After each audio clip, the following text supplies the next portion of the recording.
Hello everyone, હું છું આકાશ પડિયાર અને આજની વિડીયોમાં આપણે જોઈશું એનપીએમ શું છે અને એનપીએમમાં એકદમ ડિટેલમાં આપણે સ્ટડી કરીએ.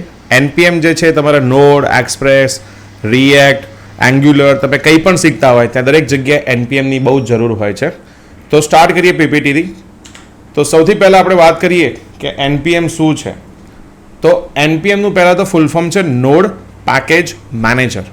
એટલે આપણે એવું કહી શકીએ કે એનપીએમ એક પેકેજ મેનેજર છે. પેકેજ મેનેજરનો મતલબ શું થાય કે જ્યારે બી તમારે નોડ જેએસની અંદર કોઈ લાઇબ્રેરી હોય, એ લાઇબ્રેરીને તમારે ડાઉનલોડ કરવી હોય, ઇન્સ્ટોલ કરવી હોય, અનઇન્સ્ટોલ કરવી હોય કે અપડેટ કરવી હોય, આ બધી વસ્તુ તમે એનપીએમથી કરી શકો છો.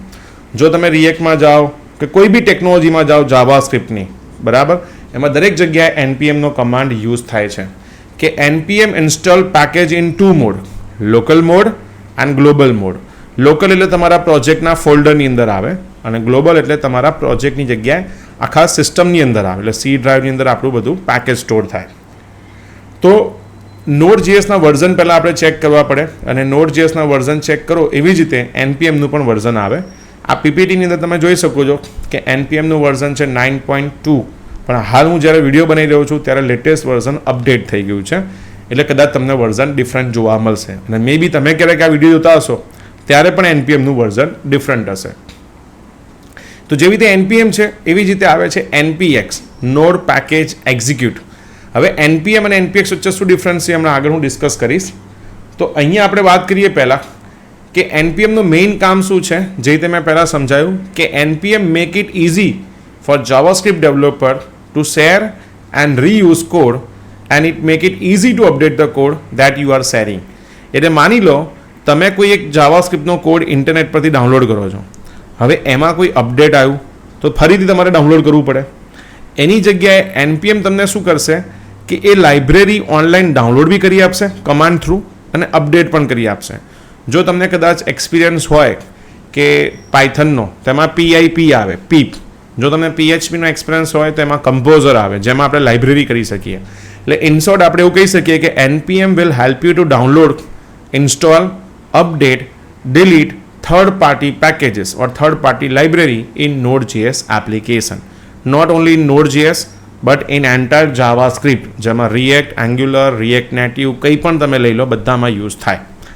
સો જે રીતે PHPમાં કમ્પોઝર આવે, પાયથનમાં પીપ આવે, એવી રીતે Node.jsની અંદર અથવા જાવાસ્ક્રિપ્ટની અંદર npm આવે. હવે એની એક વેબસાઇટ છે that is a npm package, જેના માટે npmjs.com. આ વેબસાઇટમાં તમને બધી લાઇબ્રેરી જોવા મળશે. એટલે જે પણ લાઇબ્રેરી કે ફ્રેમવર્ક તમારે ડાઉનલોડ કરવું હોય એને સૌથી પહેલાં અપલોડ કરવું પડે. તો એ લોકો સૌથી પહેલાં અહીંયા શું કરે, અહીંયા અપલોડ કરે. તો આપણે જ્યારે પણ કોઈ પેકેજ ડાઉનલોડ કરીએ ને એ બે રીતે ડાઉનલોડ થાય, એક લોકલ અને એક ગ્લોબલ. લોકલ હોય ને એ તમારા પ્રોજેક્ટની અંદર સ્ટોર થાય, જેને આપણે નોડ મોડ્યુલ નામના ફોલ્ડરની અંદર સ્ટોર થતું હોય, અને જે ગ્લોબલ હોય તો એ તમારા સિસ્ટમની અંદર સ્ટોર થાય, જેનું નામ છે સી ડ્રાઈવ, યુઝર્સ, અહીંયા કદાચ તમારા પીસીનું નામ આવશે, એના પછી એપ ડેટા, રોમિંગ અને એનપીએમ. આ જગ્યા પર આખું એનું લોકેશન હોય. અને બીજું, ઘણીવાર કેવું થાય કે તમારું સોફ્ટવેર તમે ઇન્સ્ટોલ તો કરી નાખ્યું પણ ઘણી વખત તમને એરર બતાવતા હોય, તો એ એરર કેચમાં પ્રોબ્લેમ થતી હોય છે, તો એ કેચનું લોકેશન અહીંયા તમને લોકલમાં જોવા મળશે.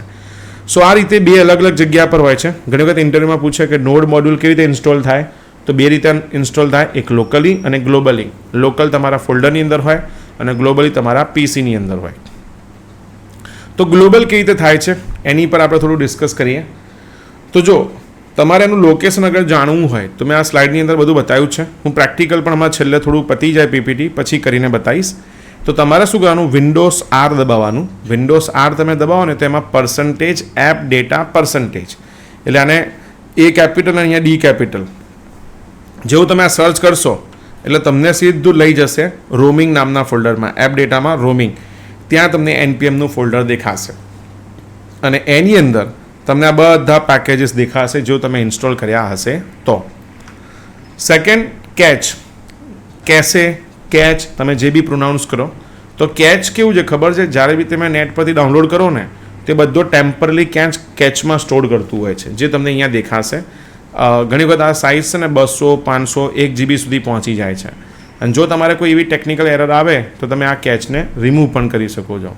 અને આ રિમૂવ કરવું હોય તો એનો એક કમાન્ડ પણ છે જેનું નામ છે npm catch clean -force. આ બધી વસ્તુ કેવી છે કે ડીપમાં આપણે સમજી રહ્યા છે. જો તમે ના પણ જાણો તો બી તમારું કોડ તો થવાનો છે, પણ જો તમે ડીપમાં અગર શીખવા માંગતા હોય કે npm એક્ઝેક્ટલી કઈ રીતે વર્ક કરે છે, ક્યાં જાય છે, સ્ટોર થાય છે, તો બધી વસ્તુ મેં અહીંયા કવર કરી છે. તો જો ઘણી વખત મારી સિસ્ટમમાં જોશો ને તો અહીંયા npm catchનું જે ફોલ્ડર છે એની સાઇઝ 600 ઉપર જતી રહે છે. જો તમે કદાચ બહુ જ કામ કરતા હોય Node.js માં તો આ 2 GB સુધી પણ પહોંચી જાય છે, અને ઘણી વખત આનાથી એરર પણ આવે છે. તો ક્યારે પણ એવી ટેકનિકલ એરર આવતી હોય તો આ ફોલ્ડરને ડિલીટ કરી દેવું. સેકન્ડ, npmનું એક કમાન્ડ છે. પહેલાં તો npmમાં બહુ બધા કમાન્ડ છે અને આપણે બધા કમાન્ડ જ સમજવાના છે. તો પહેલો જ કમાન્ડ છે કે npmને પણ અપડેટ કરવું હોય, જે તે કહેવાય ને કે હું પોતે આકાશ છું, મારે પણ અપડેટ તો થવું જ પડે ને. તો એવી જ રીતે npmના પણ નવા વર્ઝન આવે, અને એને જો તમારે અપગ્રેડ કરવું હોય તો npm install -g npm. એટલે જો તમે કદાચ તમને આવું ક્યારેક દેખાશે કે જ્યારે પણ નવું વર્ઝન આવશે ને તો તમને એવું બતાવશે કે અત્યારે તમારા સિસ્ટમમાં હાલ વર્ઝન છે 8.11 અને નવું વર્ઝન આવી ગયું છે 8.12. શું તમારે અપડેટ કરવું છે? તો એના માટે કમાન્ડ શું છે કે npm install -g npm @8.12.1. એટલે npmને બી ખુદને અપડેટ કરવું હોય તો તમારે એના માટે આ કમાન્ડ ફાયર કરવો પડે. તો જો તમે આ રીતે કમાન્ડ લખી શકો છો કે npm install -g npm, એટલે પહેલાં npmનું જે વર્ઝન હશે એ પછી અપગ્રેડ થઈ જશે. અને આ ના કરો તો પણ ચાલે, પણ કદાચ કોઈ વર્ઝનમાં તમારે એવું થયું કે ના npmનું નવું વર્ઝન જોઈએ છે તો તમે કરી શકો છો. સેકન્ડ, અહીંયા એક એક્ઝામ્પલ છે જેમાં npm -v, એટલે પહેલાં npmનું વર્ઝન હતું 8.19, પછી મેં અપડેટ કર્યું npm install npm -g, અને પછી મેં ચેક કર્યું npm -v તો કયું આવી ગયું 9.1.2. એટલે જરૂર નથી કે દર વખતે આવું થાય, બરાબર. કદાચ 2-5 મહિને તમે કરતા હશો તો તમને દેખાશે, બાકી રોજ અપડેટ ના આવે. હવે આપણે વાત કરીએ લોકલ મોડ્યુલ. તો લોકલ મોડ્યુલ એટલે શું? તો ઇન્ટરવ્યુમાં ઘણી પૂછે કે વોટ ઇઝ મોડ્યુલ? તો કે each JavaScript file is a module. જાવાસ્ક્રિપ્ટની એક ફાઇલને મોડ્યુલ કહેવાય. કે variable outside the file can not be visible except that they are global or exported. એટલે તમારી પાસે માની લો કોઈ એક ફાઇલ છે. હવે એક ફાઇલમાં તમે કોઈ એક વેરિયેબલ ડિફાઇન કર્યો હોય તો એ વેરિયેબલ ક્યાં સુધી એક્સેસ થાય? વિધિન અ ફાઇલ, બરાબર. માની લો કે આ પીપીટીમાં જે લખ્યું છે એટલું તમે વાંચી શકો, પણ મારે આઉટ ઓફ ધી પીપીટી બતાવવું હોય તો ઓબ્વિયસલી પીપીટી બંધ કરવી પડે ને બીજું કંઈક ખોલવું પડે. તો તમે એક a.js નામની ફાઇલ બનાવી, એમાં એક વેરિયેબલ હોય, શું તમે b.jsમાં એક્સેસ કરી શકો? તો આન્સર છે ના. જો તમારે કરવો હોય તો એના માટેને ગ્લોબલ ડિફાઇન કરવો પડે, અને ગ્લોબલ ડિફાઇન કરવા માટે module.export નામનો કીવર્ડ છે જેનો યુઝ થાય છે, જેને આપણે કહીએ મોડ્યુલ. તો જો તમે કોઈ જાવાસ્ક્રિપ્ટની ફાઇલને module.exportથી એક્સપોર્ટ કરતા હોય તો એને કહેવાય ગ્લોબલ ફાઇલ, અને મોડ્યુલ પણ તમે એને કહી શકો. Second, what is package? કે package is a group of module. એટલે બહુ બધા મોડ્યુલ હોય, બરાબર. બહુ બધા પેકેજીસનું આપણે મર્જ કરીએ તો કે package is a group of module, જેને આપણે અહીંયા કહી શકીએ કે package is a meta data that is define in package.json. And package.json file વગર કામ થતું નથી. કે package.json in the root of package directory. એટલે package.json ફાઇલ જે છે જે બધી ઇન્ફોર્મેશન સ્ટોર કરતું હોય છે. સો package.json છે ને એ સૌથી ઇમ્પોર્ટન્ટ વસ્તુ છે આખા Node.jsની અંદર, અથવા કોઈ બી તમે જાવાસ્ક્રિપ્ટની અંદર જાઓ. એ કેમ? તમે રિએક્ટમાં જશો, નોડમાં જશો, એક્સપ્રેસમાં જશો કે એંગ્યુલરમાં જશો, everywhere there will be a package.json file. અને ઇન્ટરવ્યુમાં ઘણી વખત પૂછે કે વોટ ઇઝ package.json ફાઇલ? તો package.json ફાઇલને આપણે એવું કહી શકીએ કે package.json is a important file. કે package is a JSON file જે સૌથી ઇમ્પોર્ટન્ટ કામ અહીંયા કરતું હોય છે. કે package.json is a plain JSON text file which manage all the package which you install in your Node application. એટલે Node.js ની અંદર સૌથી ઇમ્પોર્ટન્ટ છે package.json ફાઇલ, જે તમારી બધી જ લાઇબ્રેરીને મેનેજ કરતો હોય. કે every Node.js application should have this file at the root level of your project. એટલે તમે જ્યારે બી કોઈ બી જગ્યાએ જશો, ચાહે નોડમાં જાઓ, રિએક્ટમાં જાઓ કે એંગ્યુલરમાં જાઓ કે રિએક્ટ નેટિવમાં જાઓ, package.json ફાઇલ તમને ઓલવેઝ જોવા મળશે. અને આ ફાઇલની અંદર બધી જ લાઇબ્રેરીના ઇન્ફોર્મેશન હોય, એનું વર્ઝન હોય, અને એ બધું તમને જોઈ શકશો. સો package.json ફાઇલ કોણ યુઝ કરે છે? કે npm એટલે node package manager use this package dot Jason file. એટલે જો તમે npmનો કમાન્ડ લખો અથવા તમે કોઈ લાઇબ્રેરી ડાઉનલોડ કરવા માંગો તો એના માટે પેકેજ ડોટ જેસન ફાઇલ હોવી જ જોઈએ. કેમ? માની લો તમે એક સિમ્પલ એક્ઝામ્પલ આપું, તમે એન્ડ્રોઇડ મોબાઈલ વાપરતા હશો કે આઈફોન. એન્ડ્રોઇડ આઈફોનમાં તમે જુઓ કે બધી લાઇબ્રેરી હોય, તો કઈ લાઇબ્રેરી છે, એટલે વોટ્સઅપ એક લાઇબ્રેરી છે, એનું કયું વર્ઝન છે, કઈ અપડેટ આવી, એ બધું ક્યાંક તો સ્ટોર થતું હશે ને, એમને થોડીને અપડેટ આવી જાય. તો એવી જ રીતે તમારી પાસે કઈ લાઇબ્રેરી છે, કયું વર્ઝન છે, એ બધી ઇન્ફોર્મેશન પેકેજ ડોટ જેસનની અંદર સ્ટોર થતી હોય છે. રાઈટ?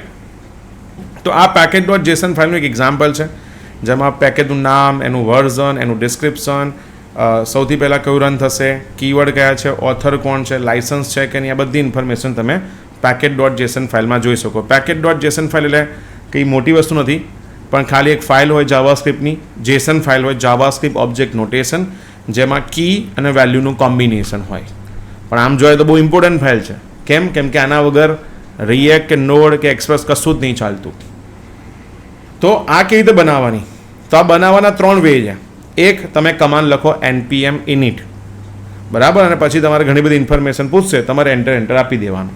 બીજું આવે npm init -y, એટલે સીધું એકવાર એન્ટર આપો એટલે બધું જાતે બની જાય. હવે તમે કહેશો કયો બેસ્ટ વે? તમે કોઈ બી યુઝ કરી લો, -y. અને છેલ્લો ત્રીજો જે એકચ્યુઅલી છે નહીં પણ મેં મૂક્યો છે કે જાતે બનાવી દો, પણ જાતે બનાવાય નહીં. જો તમે રિએક્ટમાં કામ કરતા હોય કે બીજા એક્સપ્રેસમાં કે એમાં જાતે જ બની જાય છે, પણ જો તમે નોડ.js એક્ઝેક્ટ કામ કરતા હોય બેઝિકથી, તો એમાં આપણે જાતે ક્રિએટ કરવી પડે. તો જો મેથડ 1નું એક્ઝામ્પલ લઈએ કે એક નવું ફોલ્ડર બનાવો, નેવિગેટ કરો, કમાન્ડ પ્રોમ્પ્ટ ઓપન કરો અને એની અંદર શું લખી દો? npm init. તો જો મેક ડિરેક્ટરી એક ફોલ્ડર બનાવ્યું મેં, તમે જાતે બી બનાવી શકો રાઇટ ક્લિક કરીને, અને ટર્મિનલ અહીંયા વાપરવું પડે. એટલે અહીંયા શું લખીશ? npm init. એટલે તમને બધી ઇન્ફોર્મેશન પૂછશે, તમારા પેકેજનું નામ શું છે, વર્ઝન શું છે, ડિસ્ક્રિપ્શન શું છે, entry point, test command, git repository, keyword, author ને લાઇસન્સ. નહીં આપો અને ખાલી એન્ટર આપશો ને તો પણ ચાલશે. એટલે જો આ બધાની ઇન્ફોર્મેશન છે, શું સ્ટોર કરે છે, અને આવી રીતે બની જશે. ચલો આપણે એને બનાવીએ, પ્રેક્ટિકલ કરીએ તો થોડું વધારે આઈડિયા આવશે. હું એક પહેલાં ડી ડ્રાઈવમાં જઉં છું, અહીંયા એક ફોલ્ડર બનાવીશ, ફોલ્ડરનું નામ આપીશ ડેમો, અને આને આપણે VS કોડથી ઓપન કરી દઈએ. અને આપણે પહેલાં જે યુઝ કરવાના છે એ npm initથી કરીશું, સો દેટ તમને એ આઈડિયા આવશે કેવી રીતે એક્ઝેક્ટલી એ વર્ક કરે છે. તો જો અહીંયા આપણે ટ્રસ્ટ આપી દઈએ. પહેલાં ટર્મિનલમાં જઈએ. ટર્મિનલમાં ધ્યાન રાખજો કે અહીંયા તમને પાવર સેલની જગ્યાએ શું સિલેક્ટ કરો? તો સિમ્પલ કમાન્ડ પ્રોમ્પ્ટ સિલેક્ટ કરો, બરાબર. અહીંયા સિમ્પલ કમાન્ડ પ્રોમ્પ્ટ આવે છે, તો અહીંયા શું આપી દઈશ? npm init અને એન્ટર. જો તમને પૂછશે પેકેજનું નામ શું છે, નથી આપવું, વર્ઝન નથી આપવું, ડિસ્ક્રિપ્શન નથી આપવું, એન્ટ્રી પોઈન્ટ નથી આપવું, test command, git repository, keywords નથી આપવું, ઓથર્સ નથી આપવું. તમારે આપવું તો આપી શકો છો. અને જો બાય ડિફોલ્ટ શું કહે છે કે હું જાતે બનાવી દઉં, ઇઝ ઇટ ઓકે? યસ. જેવું યસ આપશો એટલે પેકેજ ડોટ જેસન ફાઇલ તમારી બની ગઈ. આવી ગયું? આ પેકેજ ડોટ જેસન ફાઇલ છે. તમે કહો આ મારે નથી જોઈતી, ડિલીટ કરી દો. બીજી મેથડ છે npm, મને ખબર તમને આ જ મેથડ ગમશે, npm init -y. કશું પૂછ્યું જ નહીં, સીધી પેકેજ ડોટ જેસન ફાઇલ બની ગઈ, બરાબર. તમારે આમાં ચેન્જ કરવું તો કરી દો, તમે કરી શકો છો. અને તમે કહો ના મને તો યાદ છે, હું જાતે બનાવીશ કરલી બ્રેસીસ કરીને, મને ખબર એવું કરશો નહીં, પણ બનાવવું હોય તો બનાવી પણ શકો છો જાતે. હવે તમે કહેશો ફાઇલ કેમ બનાવી, તો એ આપણે આગળ સમજીએ. કે માની લો કોઈ લાઇબ્રેરી મારે ડાઉનલોડ કરવી છે, રાઈટ, પણ લાઇબ્રેરી ખબર ક્યાંથી પડશે કઈ યુઝ કરવી છે? તો npmjs.com આ એક વેબસાઇટ છે જ્યાં બધી લાઇબ્રેરીઝ આપણને જોવા મળશે. તો અહીંયાથી એક લાઇબ્રેરી સમજો કે સર્ચ કરું છું નોડમોન, કે જો તમે નોડ.jsમાં કામ કરતા હોય તો નોડમોન નામની એક લાઇબ્રેરી છે જે તમારા સર્વરને રિસ્ટાર્ટ કરે, બરાબર.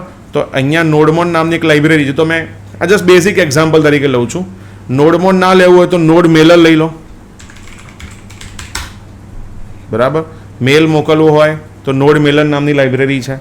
પછી રિએક્ટમાં જાઓ તો રિએક્ટ રાઉટિંગ આવે છે, પણ અત્યારે આપણે નોડમોન લઈએ છીએ. તો જો આ લાઇબ્રેરી વીકમાં કેટલા લોકો ડાઉનલોડ કરે છે, એના વર્ઝન કેટલા છે, આ બધી ઇન્ફોર્મેશન તમને અહીંયા જોવા મળશે. અને આનો કમાન્ડ શું છે? તો આનો કમાન્ડ છે npm install node. આ મેલર આવી ગઈ, આપણે નોડમોન લેવાનું છે. નોડમોન.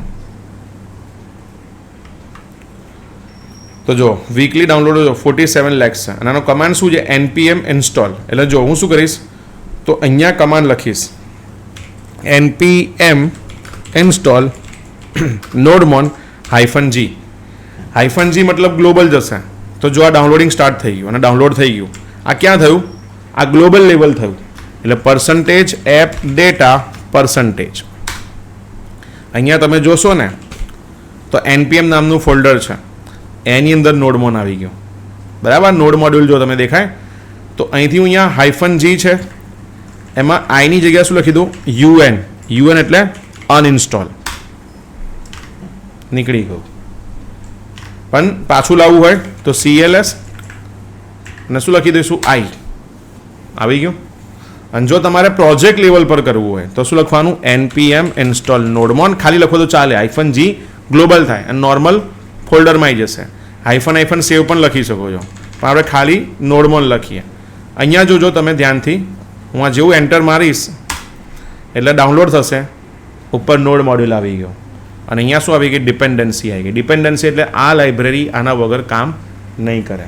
એટલે પેકેજ લોગ જેસન છે, જેમાં બધું ઇન્ટરનેટ પરથી ડાઉનલોડ થઈ એ ઇન્ફોર્મેશન છે, અને નોડ મોડ્યુલમાં બધી ડિપેન્ડન્સી છે. રાઈટ? તો આ હતું એક્ઝામ્પલ. અને હવે થોડું થિયરી છે જે આપણે પીપીટીમાંથી જોઈશું કે કેવી રીતે ક્રિએટ કરવું. આ પીપીટી મેં સમજાવ્યું છે. મેથડ 2માં npm init હતું અને બધા કમાન્ડ છે.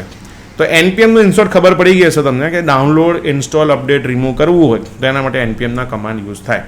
તો આ કમાન્ડ છે npm install express. તમારે કોઈ સ્પેસિફિક વર્ઝન જોઈતું તો @ કરીને કરવું પડે. અનઇન્સ્ટોલ કરો, અપડેટ કરો, સર્ચ કરો. પછી તમારે જો આટલા બધા કમાન્ડ છે. npm install લખો, i લખો, અપડેટ લખો, -g, -save. અનઇન્સ્ટોલ માટે અનઇન્સ્ટોલ લખો, un લખો, રિમૂવ લખો, rm લખો. આ બધા ઓપ્શન અહીંયા આપ્યા છે. અને એક સાથે બે કરવા હોય તો npm install express space nodemon, એટલે મલ્ટિપલ હોય તો તમે એક સાથે કરી શકો છો. પણ હું ના પાડું, આવું ના કરવું જોઈએ. કોઈ એક બંધ થઈ ગયું તો ખબર જ નહીં પડે. અને તમારે ડિટેલમાં જોવું હોય કે કયા કયા પેકેજ આપણા સિસ્ટમમાં છે તેના માટે npm લિસ્ટ.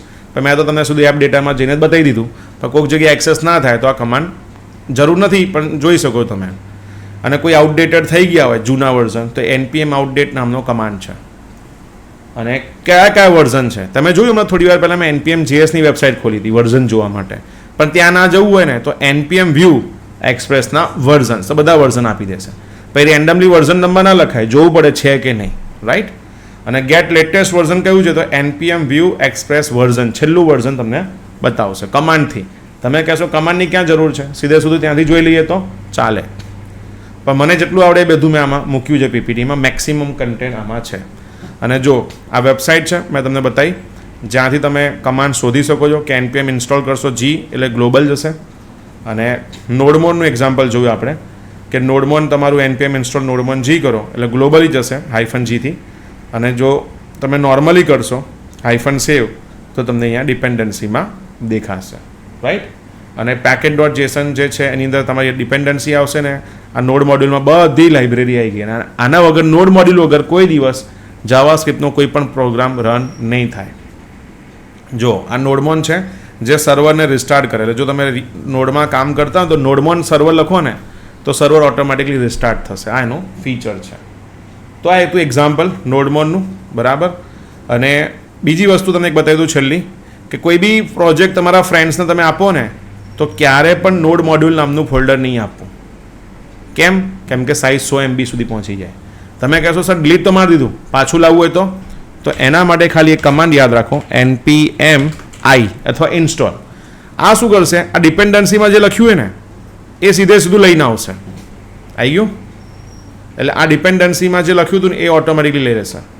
તો આ વસ્તુ યાદ રાખવાની. અને આમાં તમે જોશો ને તેની સાઇઝ બહુ મોટી હશે. તો આ હતું આજનું આપણું npm, જેમાં npm શું છે, npm કઈ રીતે વર્ક કરે છે અને npmમાં કઈ રીતે આપણે કામ કરી શકીએ છીએ.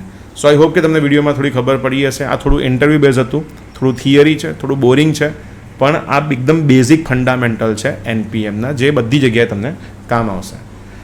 So thank you so much for watching this video. C you next time.